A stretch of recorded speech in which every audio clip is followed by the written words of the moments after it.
So, tapos ko lang magsimba. Galing tayong simbahan. And, bumili ako ng mga pagkain sa labas ng simbahan. So, nandito ako sa Jakarta ngayon kasi bukas darating na sila wife dito kasama yung mga bata. So, susundin kasi sa airport. So, ngayon nandito ako sa Jakarta. Try natin itong mga pagkain na binili ko. Actually, pares lang naman to sa Pilipinas. Kaibahan lang kasi. This one is hindi ka madalas makakita ng siomai na baboy dito. Madalas ay beef or chicken. Kasi nga, this is a Muslim country.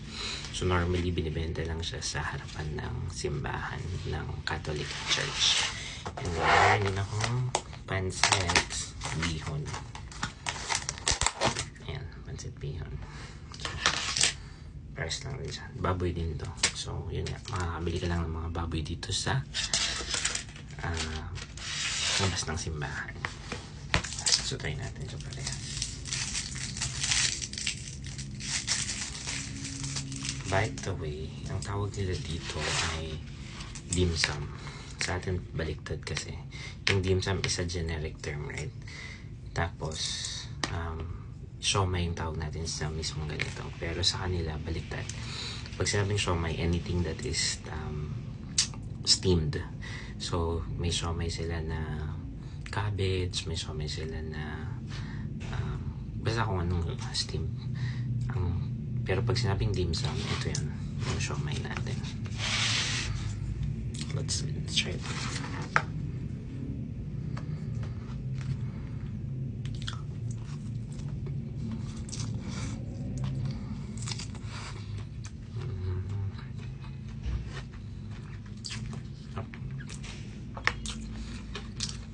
Ito ay this one is 20,000. This is 35. To be honest, mas mahal siya compared sa mga regular na prices ng food dito. Kasi nga baboy siya. Mas mahal ang baboy dito kaysa sa beef.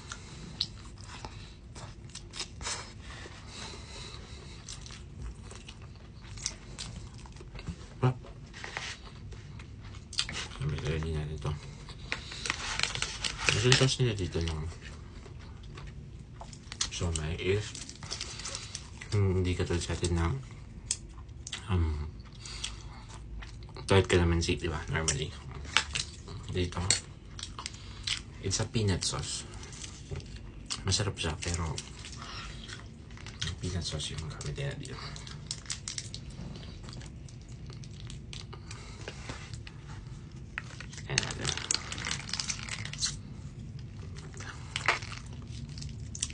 Yung lasa niya parang anong tawag doon?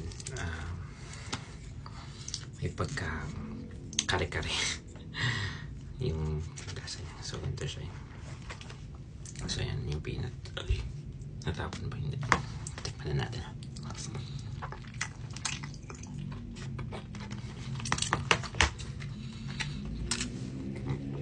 So, siya masyadong gusto. Maraming parang harina siya.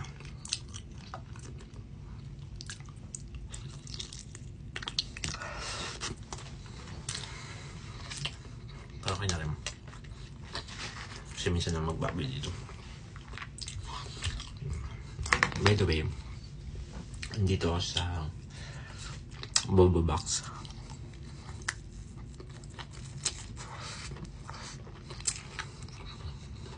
It's a box hotel. Kung alam niyo yan, para mga box hotels lang siya. Higaan lang talaga. Kasi, yun nga, higaan ko lang naman hanggat hinihintay ko sila. Pag nandito na sila, magta-transfer kami sa hotel sa Ancol. Kami mag-stay for 2 days bago kayo bumalik ng Jogja. Para makapaglibad-libad din muna dito sa Jakarta bago kayo bumalik.